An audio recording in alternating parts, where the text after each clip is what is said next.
গরম গরম চিকেন কষা আর পোলাও, জাস্ট ওয়াও। বর্ষার দিনের দুপুরের মেনু।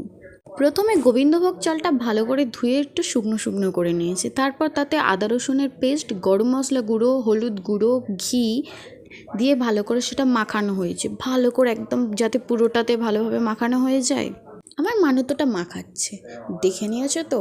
বাড়িতে কিন্তু ট্রাই করতে ভুলো না। তারপরে একটা ননস্টিক কড়াইতে নিয়ে নিলাম 1 চামচ ঘি আর 1 চামচ সাদা তেলেতে ভালো করে আমরা কাজু আর কিশমিশটা ভেজে নিয়েছি। তারপর তাতেই গোটা গরম মশলা দিয়ে 2 পিস লঙ্কা দিয়ে ভালো করে সেই চালটা তুলে দিয়েছি। তারপরে ভালো করে আমরা নেড়ে নেড়ে নেড়ে নেড়ে অনেকক্ষণ ধরে নাড়ার পর 6 কাপ জল দিয়ে দিয়েছি। তারপরে জলটা যখন আস্তে আস্তে ফুটে ফুটে ফুটে ফুটে উঠেছে, তাতে নুন দিয়ে আর যখন দেখছি অনেকটা ফুটে গেছে, তখন সেটাতে কাজু কিশমিশটা ছড়িয়ে দিয়ে ঢাকনা দিয়ে রেখে দিয়েছিলাম। তারপরে খুলতে ব্যাস, বেশি না 10 মিনিট রেখেছিলাম।